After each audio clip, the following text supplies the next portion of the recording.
Hello and welcome to our first monthly briefing in 2017. As you can see, it happens that last Tuesday in the month is also the last day of the month. Therefore, we have a perfect day for the summary of the developments during the month of January.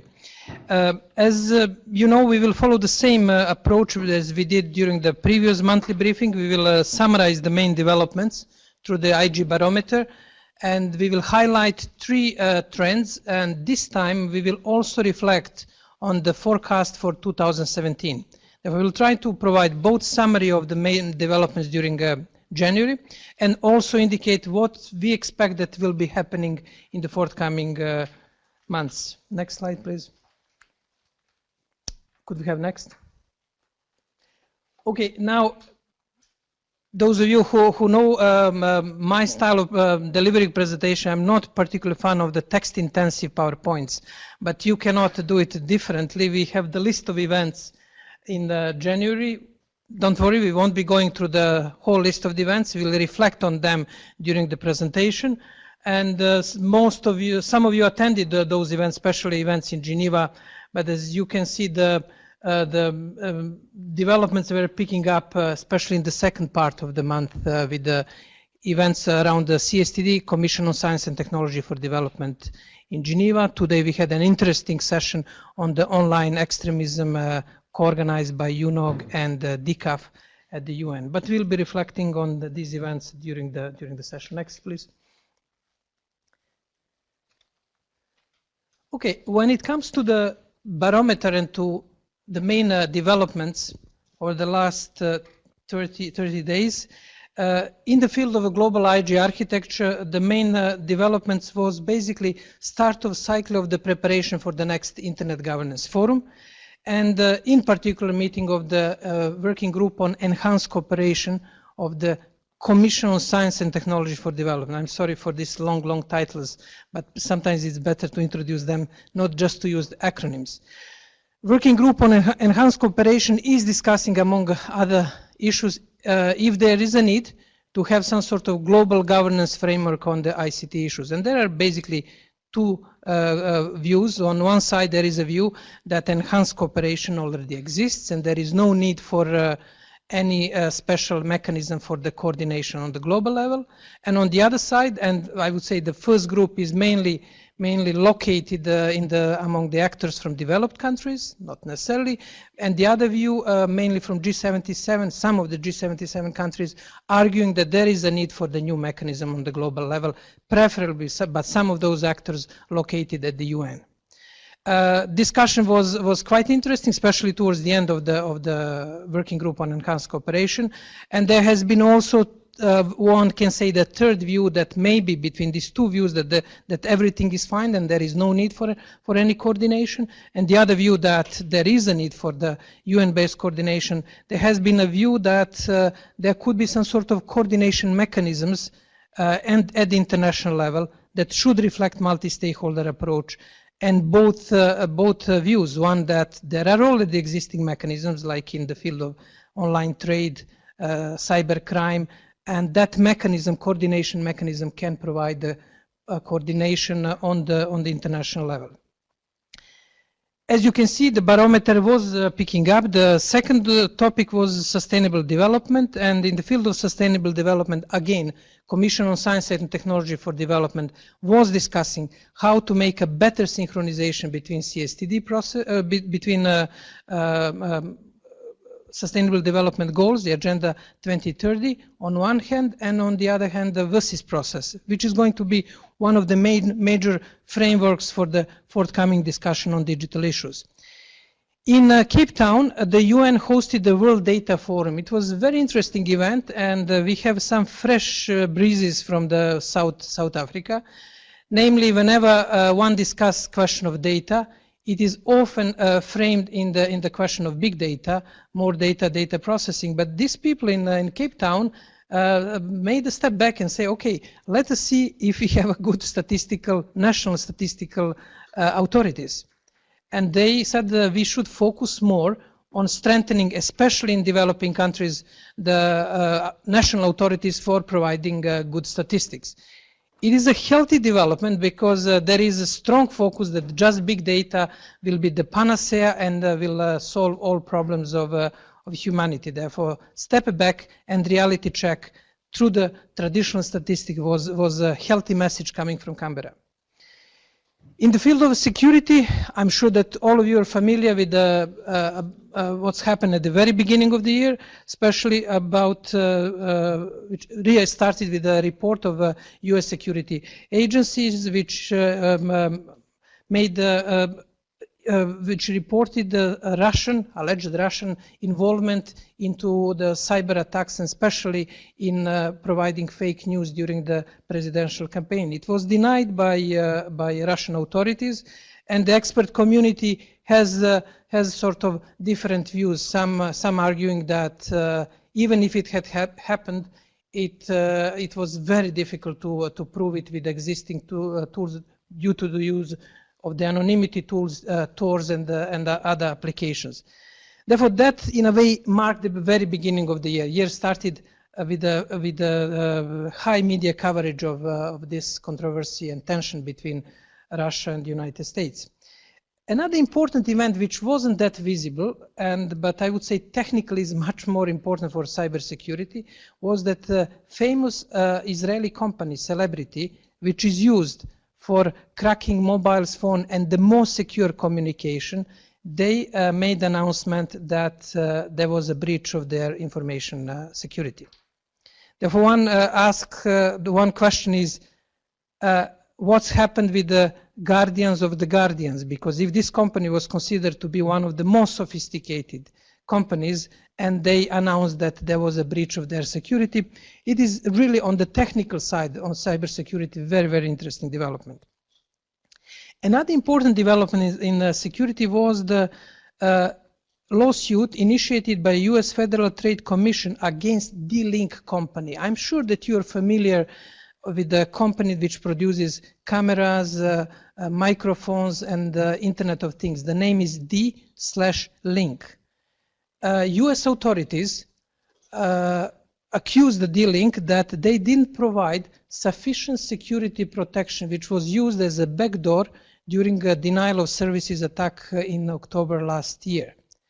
Which brings us to one of the major issues that will be on the agenda during this year is the protection of the new Internet of Things, new devices which will be having more and more used in our daily life. They are not designed with a high security level in mind. They are basically gadgets, but they are used, as they were used during the denial of services attack, as a tool for mounting the major attacks.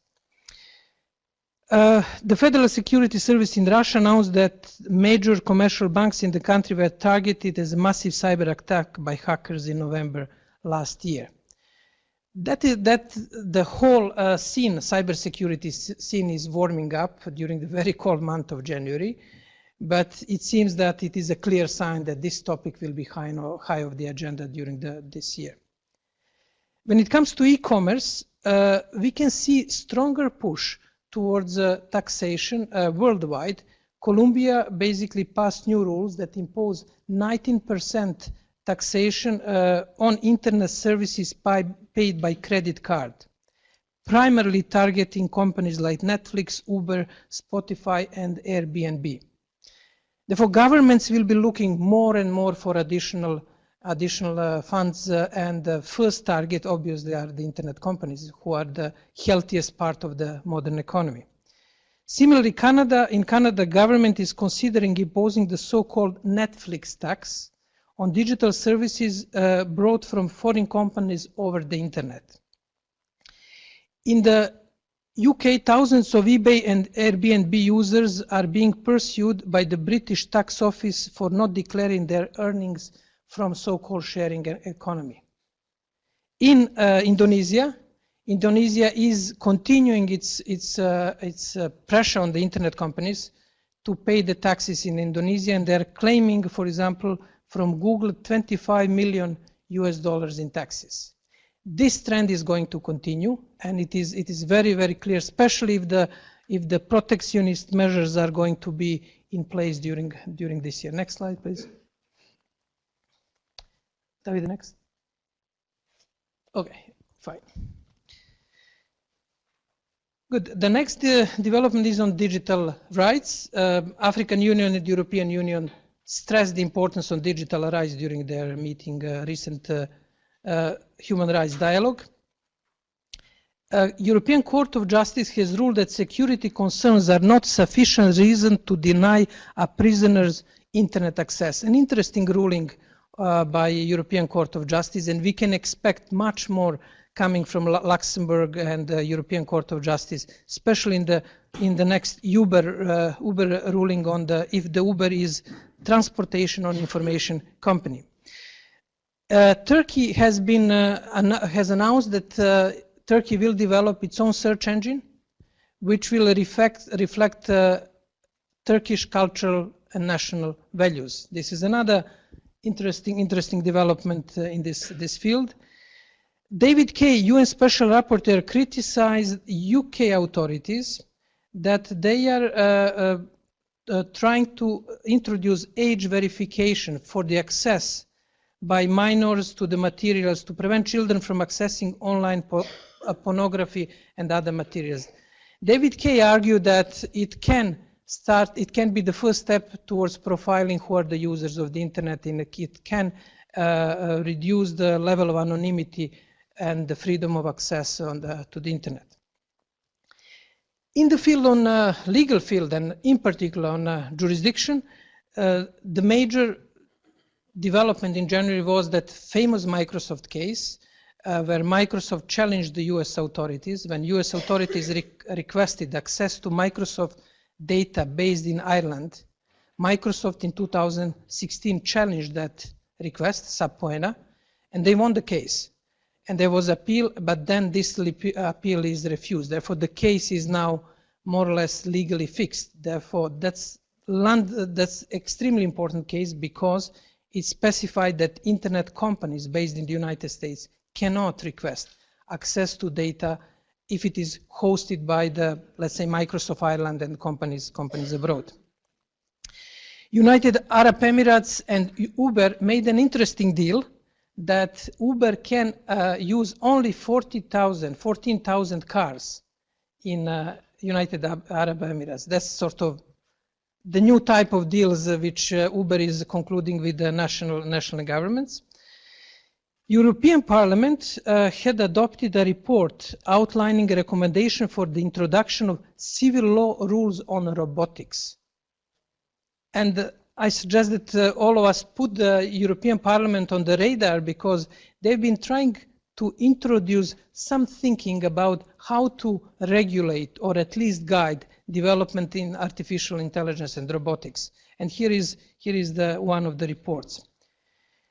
Chinese government said that it will start shutting down providers of services that do not have authorization to run cross-border operations, and its main concern for the so-called VPN, virtual private networks access. As you know, most of the internet, especially foreigners in China, are accessing Facebook and other services by using VPN. Therefore, that order may basically criminalize the use of the VPN for the access to the internet. Next topic is infrastructure. Infrastructure access to the internet was basically shut into English-speaking Anglophone parts of Cameroon due to the protest of the teachers Anglophone teachers in Cameroon. As you know, Cameroon is bilingual. You have the Anglophone and Francophone part. Anglophone teachers complained that they were discriminated. They had less funding, less resources than Francophone teachers. And then the solution for the government of Cameroon was basically to shut the internet in the whole part of the country which speaks English. And that was really criticized on the internet. Marshall Islands were cut from the internet because of the problems with fiber optic cable. As you notice, we put ICANN and we removed IANA transition and the ICANN issues as the main topic that we'll be following. It's now part of the infrastructure basket, which is, I guess, good news for ICANN. It's moving out of the limelight and getting as a part of the infrastructure. Net neutrality. net neutrality, we didn't have any major developments, but we had a major appointment. The new chairman of the FCC, United States Federal Communication Commission, is a strong opponent of the rules of the net neutrality. And he opposed it during the discussion. He was a member of the board of FCC when the net neutrality was discussed. Therefore, it's very likely that he will start the process of the revision of the rules of net neutrality, which were introduced in 2015 by US Federal Communication Commission. India also started discussion, national consultations on net neutrality. The new topic that we introduced for a more careful monitoring are new technologies, Internet of Things, artificial intelligence, big data. That's broader basket. Here again, we have some activities of Department of Commerce, which issued a green paper on fostering an advancement of Internet of Things. European Telecommunication Standardization Agency is trying to introduce some standards for smart cities. Now, this is like previously mentioned question on the attack of the Israeli super security company. This is one of those issues that you cannot find in the media, but they are extremely important and structural. Standards are some sort of invisible governance, because through the standards, companies and especially companies, but also governments are trying to influence digital policy. Therefore, we should be following carefully how the standards will be developed and introduced for Internet of Things. That would be all about developments in major developments. We'll just outline the few trends. We'll go to the slide. US President, next slide. The first major trend is obviously the question, what will be digital policy of the new President of the United States, Donald Trump? It is to the large extent crystal ball exercise in many policy fields, but there are a few clear developments. First one is Privacy Shield. Trump basically issued executive order on enhancing public safety limits privacy protection only to US citizens. Therefore, privacy protection in the United States is now covered only for US citizens. And one of the first, let's say, victims of this executive order could be Privacy Shield. Privacy Shield is concluded between European Union and the United States as a solution instead of safe harbor agreement, basically ensuring that the data of European citizens are protected in the United States according to the standards which are issued in the European Union. Now, if you have this executive order, the question is what is going to happen now with the data of European citizens, and not only European citizens, all foreigners. It is going to be one of the major issues. Second, as I already indicated, will be the question of net neutrality. Newly appointed chair of the Federal Commission on the Communication is expected to initiate a review of net neutrality rules and probably new rules during 2016.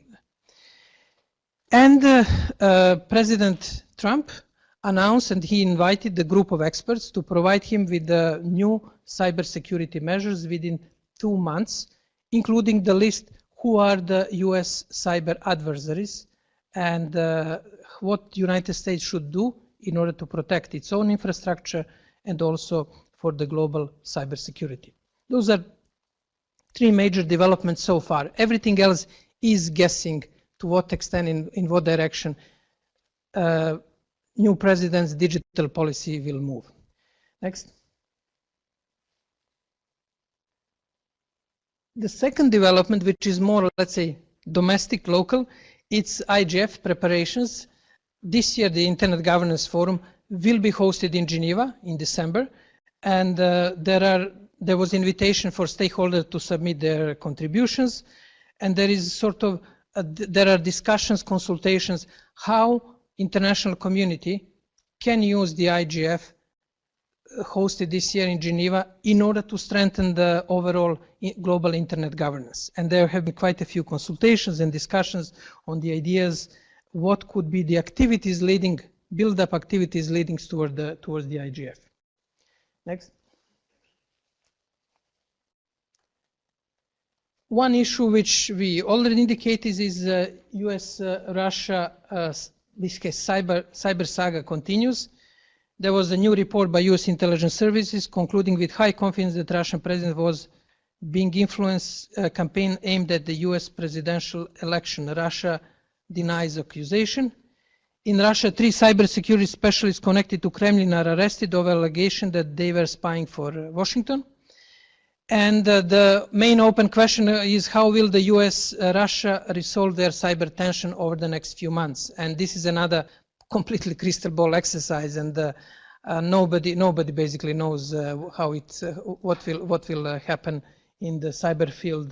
But probably will need to wait for this report, which is prepared by US cybersecurity experts over the next 2 months, and see what will be the suggestions and how, if Russia will be on the list of US cyber adversaries. Next. This would be more or less all for a summary for developments in the previous month of January. Now we'll move to a bit of predictions and setting the scene for 2017. If you had a chance to consult our forecast paper, you will be familiar with the major points. Therefore, I will just highlight a few key developments which we can expect during 2017. First, the question is that if globalization is challenged, the internet will be challenged as well. If you have less movement of people, goods, finances across the national border, one cannot expect that internet traffic will just go smoothly. Therefore, internet will be to the large extent influenced by the broader geopolitical and geoeconomic developments. The more protectionism is introduced, the more the bigger national borders are, most likely the less traffic will flow over the national borders. It is a development that could endanger and that could impact the global nature of the internet with the serious ramifications. The second development which will impact the internet is related to jobs and employment. You know that in both Brexit campaign and US presidential campaign, jobs and recreating jobs were very high on the agenda. And I have a strong recommendation that you consult the latest issue of The Economist, basically global companies in the era of protectionism retreat, which they put very eloquently the fact that global companies, telecommunication and internet companies, are very likely to be the first target of the various measures, from taxation to protectionism. And on the very conceptual political level, they're going to be targets of all movements who are looking for the creation of new jobs. Because internet industry does not create directly a lot of new jobs. It creates value, it creates for society, it creates new services, but it is not necessarily job creating business comparing to the traditional industries. Therefore, internet industry can expect stronger pressure when it comes to the job creation, and we already see these developments after the introduction of the new administration in the United States. The third development is the social impact of the internet. And well, it is a more conceptual and more, let's say, feeling than the real policy fact. But for a long time we have been hearing that internet will be changing the way we live, entertain, learn, and etc., etc. Now that prediction, which sounded interesting, the future is around the corner, is basically here. Internet is really changing the way we live. It is changing our daily routines. It's changing the dynamics of modern society in different realms, from the commercial field to education to the social dynamics, family dynamics. I'm sure that all of you can recall the changes in the way, how many hours or minutes you spend with your family members, and what is the change in paternity, how the family operates. Therefore, this change will be really profound. Is it going to affect the internet governance? Yes, in some fields like education, it's going to have the direct consequences. It will have also consequences in the partially related to question of jobs and employment. You heard that the socialist candidate for the president who won the candidacy on the Socialist Party, he proposed the payment, sort of a payment to all citizens, which should cover basically their lack of possibility to find a job or to be active members of society. Finland introduced some sort of a similar program aimed at its sort of test pilot program, paying the limited number of people without job, jobless people, without any sort of attached string, paying them annual salary, that giving them a chance to live without pressure to find a job. Therefore, there are experiments in this direction which are related to the new social framework. Next. Forecast for 2007, unsettled weather, stormy at the times with sunny spells. When I wrote the forecast in the early days of January this year, when I finished writing it, I realized that it was really, really too pessimistic. And you know, okay, it's good to be realist. It's good to write based on facts, but also we need a bit of hope, optimism, sometimes even utopia. And then I asked my colleagues to help me to give some sort of positive angle. Therefore, there are some sunny spells, and there are some chances, like every crisis, which we are definitely in the crisis situation, opens the new possibilities. Next. I will go just quickly through the major 10 trends. You can find them on the net. You can find them in the latest newsletter. But let me just summarize what are the major 10 developments that we can expect in the next 11 months. In the field of cybersecurity, the key question is this tension between conflict and cooperation, in geopolitics, mainly between Russia and the United States, and in geoeconomics, if we can call it that way, industry, protection of intellectual property between the United States and China. Concretely speaking, there will be meetings of the United Nations Government Group of Experts. They will meet in February, and they will produce a report. This is the main global body which deals with the cybersecurity issues. And they are going to see, they should give us the rules, how to manage potential conflicts on the global level involving states. This is very important. They are dealing mainly with the states. Obviously, you cannot make a clear division, but legally and politically speaking, they deal with interstate conflicts. The second big issue will be encryption. Last year we had Apple FBI case, which was in the focus in April, and as you can recall, Apple basically, FBI requested from Apple access to the materials, access to the mobile phone of the one of the terrorist attackers in San Bernardino terrorist attack. Apple refused that based on the fact that it can endanger their security. They went to the court, but suddenly FBI made the announcement that they managed to access it. Now, there are many questions with both the case and the outcome of the case. First, FBI never explained how did they manage. The problem was that, you know, how is in your mobiles, there are 10 attempts to basically to guess your password. And they wanted, basically, FBI wanted from Apple, ask Apple to remove that limitation. If they don't have a limitation, they, with a pure crude force, sending different combinations, they can breach the protection of the mobile phone. They managed to solve it, but the problem will remain, because internet companies will need to increase encryption in order to protect the communication of their users, to regain the trust. And national authorities, security authorities, in the United States, but also worldwide, will put a pressure on them to provide the data. And it is one of the core issues where necessarily you do not have right or wrong answer. You have both legitimate concerns on both sides in this dilemma, internet companies and the security community.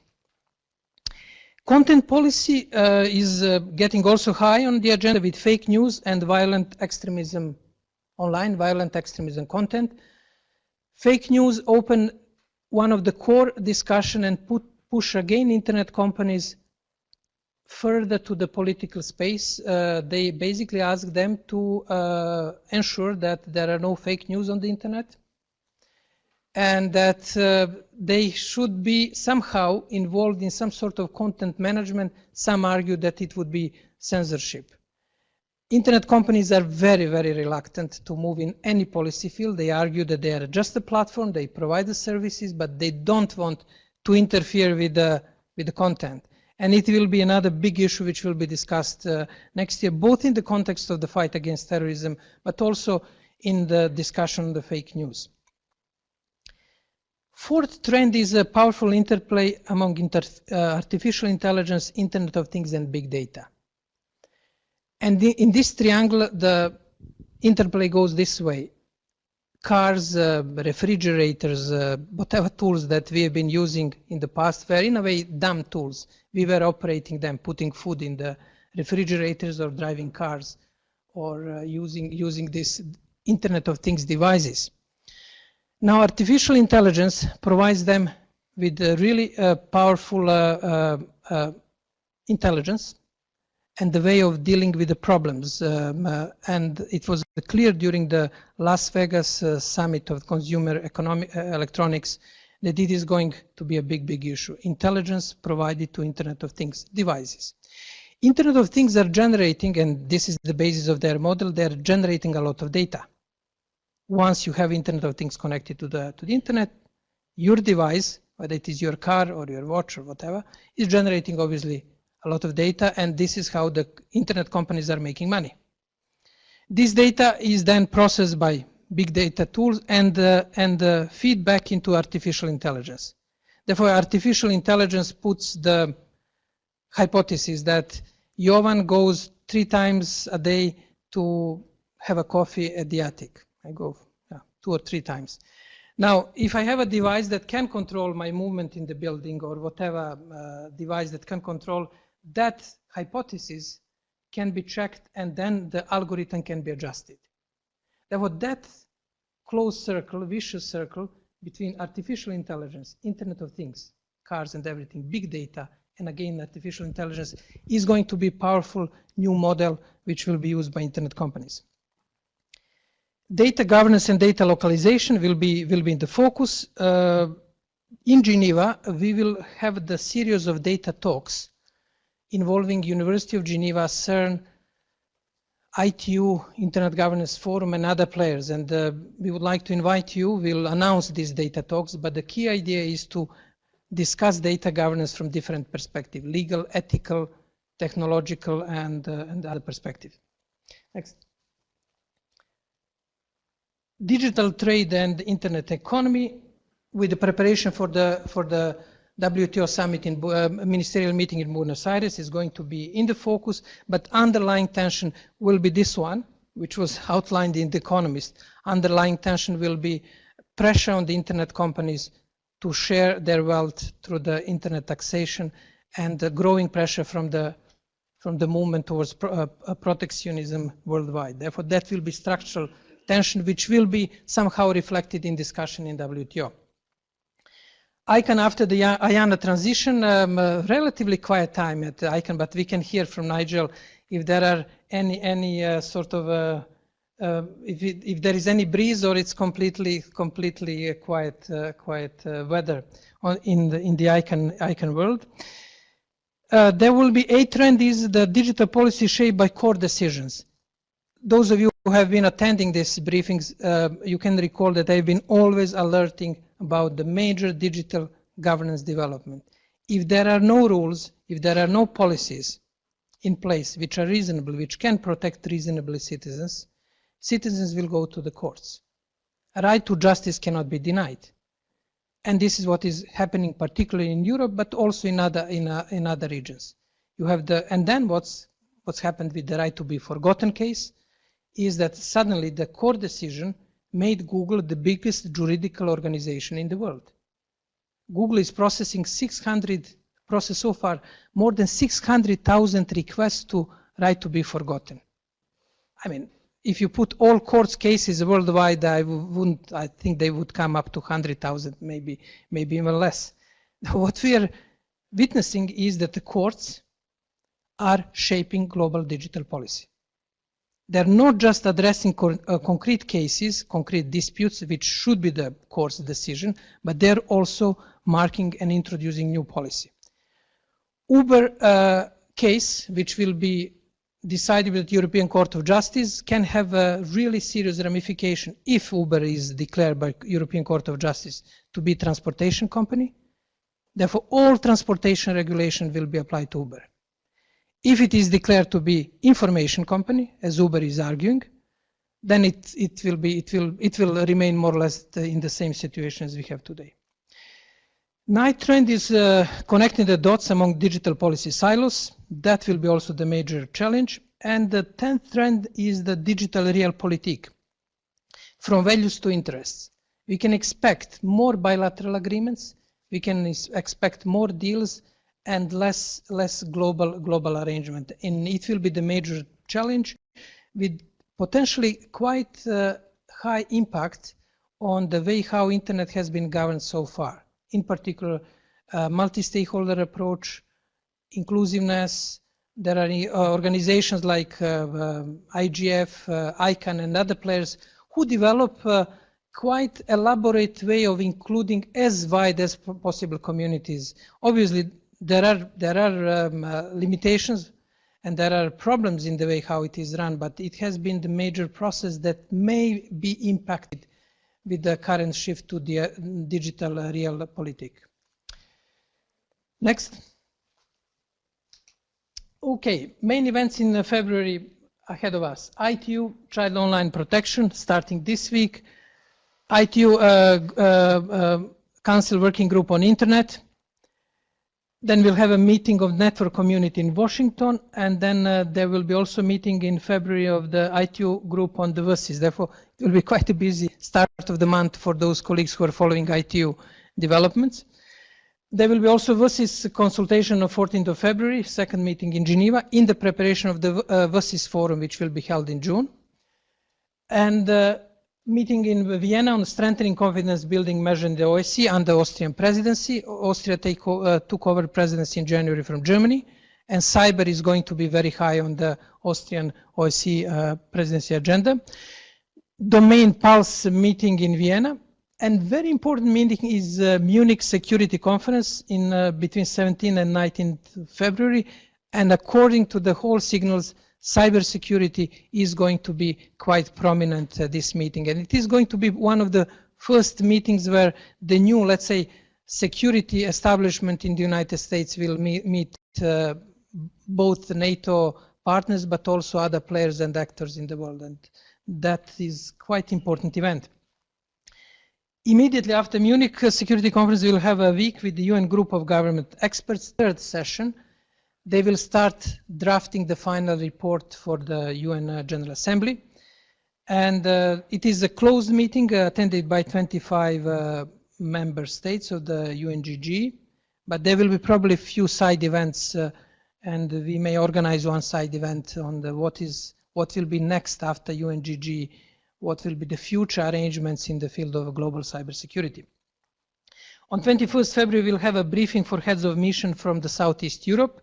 We are trying to connect discussions which are going in Geneva with the developments in Southeast Europe, where hate speech and use of the internet for the radicalization and the conflicts that existed 20 years ago in the region are basically sending the signals that there is need to do something with the hate speech in the region, Southeast Europe or Balkans or whatever you would like to call it. And we'll finish the month with the UN Human Rights Council, 34th session on the Human Rights Council, which will most likely discuss the question of privacy. Next. At JP, we have a just-in-time course on internet governance, which started last week.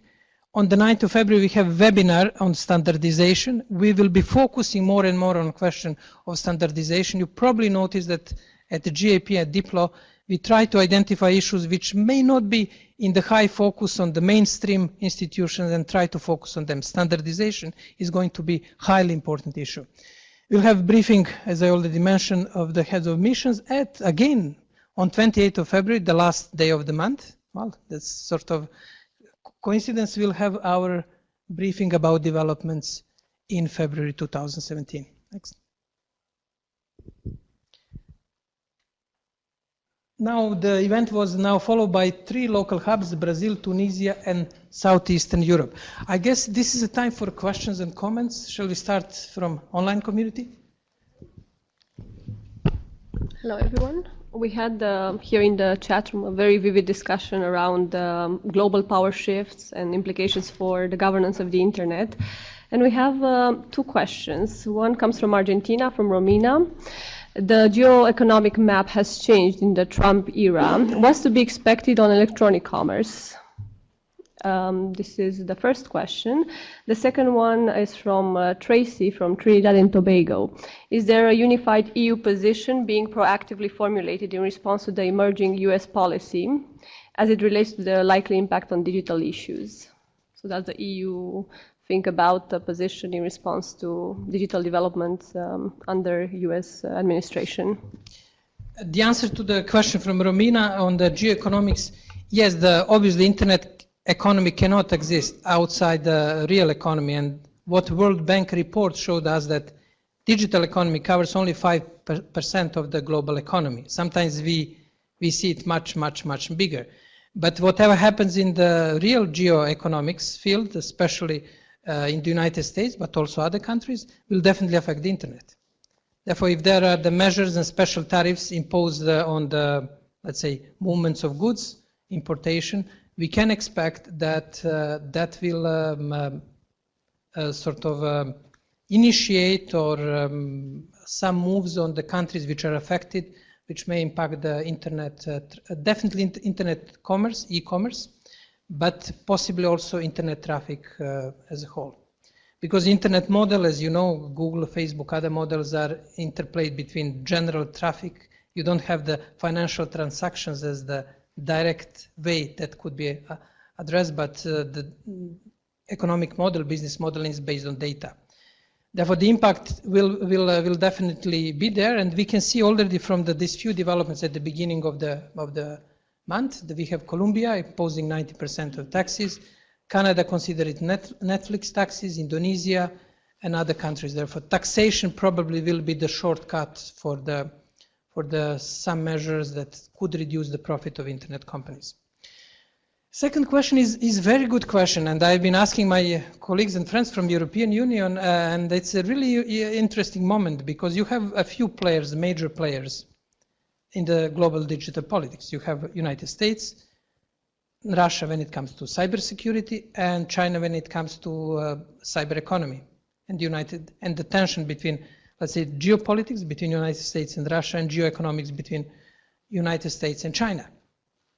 And European Union is basically there is a space which is definitely opening for European Union to become stronger and more, I would say, vocal promoter and protector of the unified internet and the core values which are behind the internet. In one article that I wrote for Maltese presidency, I said that that could be some sort of Aikido diplomacy out of the weakness. We know the situation in Europe is not very good. There are quite a few tensions, but maybe a sort of a unification of the digital market and European digital market initiatives could be the point where Europe can regain momentum and first unify its own digital space, but also send a positive signal to the rest of the world, in particular about the values of the internet. Problems exist, we are aware of it, challenges exist, but there is a risk that we take for granted, because it's part of our daily routine, what has internet brought to us, from simple Skype communication to the e-commerce and the other tools. And I think the message from Europe in that direction could be an important message for both Europe itself, but also for the rest of the world. And I'm sure that we have quite a few colleagues from European Union member states who can probably further discuss such ideas. And we have 2 countries, Malta and Estonia, who will be presiding over the European Union during this year. Both countries are very digital savvy countries in different realms, and maybe from these 2 small countries we may have some fresh breeze when it comes to digital Europe and the rest of the world. Questions, comments? Sorry. Oh, sorry. Thank you. Yes, Nigel Hickson, ICANN. Just two comments, if I may. First of all, in your question to ICANN, and I'm glad we've been downgraded. It's always good to see. Yes, I mean, after the IANA transition, I think this is a more stable year.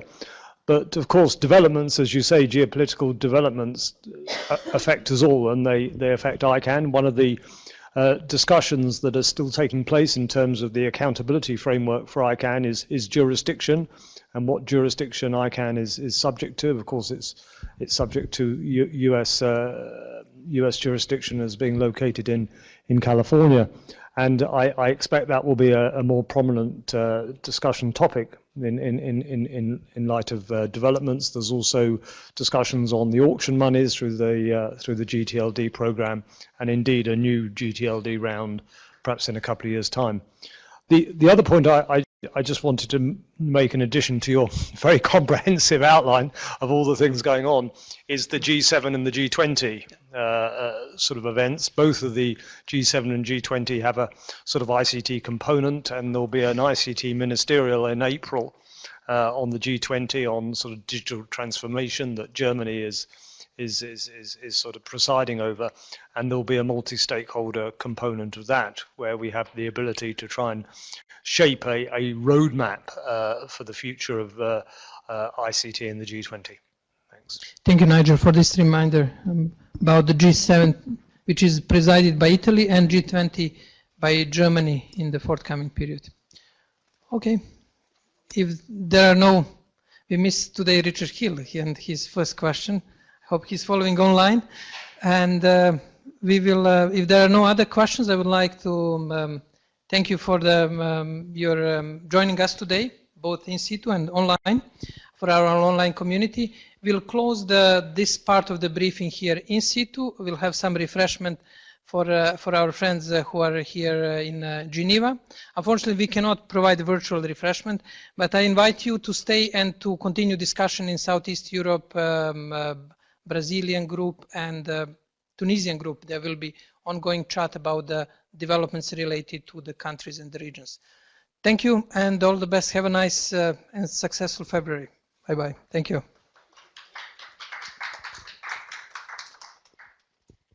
Please stay with us for the regional updates now. May I remind you that a parallel room is available for our Southeastern European hub at the link you can see in the chat now. First, we will hear the update from Luca Bella from Brazil, who will share updates from the region. Good morning, Jova. Good morning to everyone. Welcome to this first 2017 briefing from the Rio Hub. We had a very interesting debate at our regional webinar yesterday. We had two special guests. Our international guest, who was Alejandro Pisanti, the chair of ISOC Mexico and also professor at the National University of Mexico. He provided us an overview of the main evolutions in the digital policy arena in Mexico, and he made a link with the impact that the IGF produced in Mexico. IGF that was held in Guadalajara, and three main topics were particularly meaningful for the IGF and for the Mexican debate: the Internet of Things, the definition of net neutrality rules, and the debate on connectivity. And particularly these last two issues, net neutrality rules and connectivity, will come back in 2017 with the consultation that the telecom regulator is going to organize to define the federal law on telecommunications and broadcasting. Coming back to Brazil, we had Beatriz Kira from Internet Lab. She provided us an excellent overview of the main events of 2016 that will have an impact for sure also in 2017. Particularly the blocking of applications and websites was a particularly relevant issue in 2016. WhatsApp hit the headlines several times for having been blocked. There are currently 9 bills aimed at regulating WhatsApp in the Congress. Several of them want also to tackle the Marco Civil provision, and the regulation of application blocking has also triggered a debate over 2016 on cryptography, and this same debate is going to be very important also in 2017 due to the various bills that aim at regulating cryptography and that would probably modify the Marco Civil provisions if they are passed. Another very important issue was data protection. In 2016, the outgoing President Dilma Rousseff signed the Marco Civil regulation before leaving office that regulates not only net neutrality provision but also data protection provision online. But although data protection provision are regulated online, Brazil still lacks a general data protection legislation. There are two bills that are now under scrutiny from a special commission in the chamber, and the report analyzing those bills and providing some suggestion is expected to be released in the first semester of 2017. Last but not least, a very prominent topic in 2016 was the issue of data caps in fixed internet access. The issue has been debated at length in 2016 and was recently brought back to the attention of the general public by the Minister of Science and Technology and Telecommunication, that affirmed that data caps could be good to make the market more flexible.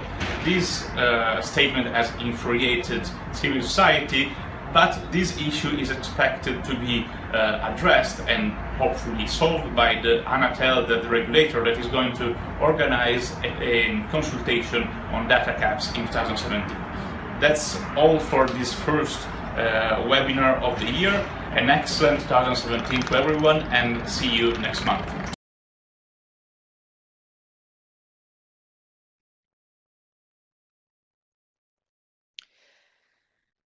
We will now hear the update from Hissem Kabi from Tunisia, who will refer to the implications of the new law in Tunisia on national biometric identity cards. Hello everyone, my name is Hissem Kabi. I'm from Tunisia. I'm a network engineer, activist, and IGMINA fellow. I'm here today to talk about the new bill launched by Tunisian government regarding the new biometric identity card. This bill was criticized from many experts as well from civil society actor. To summarize what the major problem in it, we identify four major problems. The card, the collecting file and database, the access of personal information from the citizens, and the administrative and technical procedure. Let's begin with the first one, which is the card. The card is meant to collect the data which identify a person. So the needed data for that purpose is name and surname, date and place of birth, and biometric data, which is picture and fingerprint only. If data need to be added, we can add the name of the mother and the signature and the address for penal and fiscal reasons, and this data can be added in the encrypted part. For the second reason, which is the file, the file need to have a legal framework, which is not the case. In order to organize the collecting procedure and ensure the protection of the personal data. And along with that, an article need to be dedicated to the national database, which will be stored all the personal data of the citizens. The third one, which is ensuring this bill need to ensure the access of the person to their personal data, which is not the case here. And finally, for administrative procedure, don't clearly mention the procedure, the storage destruction, and the access to data. Here we recommend an explanation of this procedure. Along with the technical aspect, we recommend the clarification of these technical aspects in cooperation with other ministry like Ministry of Tech. We expert advice can be added here in order to make sure to make a good law in this field. So all this recommendation, we make a recommendation which will be and will remain the support and help for the Tunisian government in order to make a law which will match their expectation, along with preserving the protection of personal data, along with and the respect of the fundamental right and freedom of citizens. Thank you very much, everyone.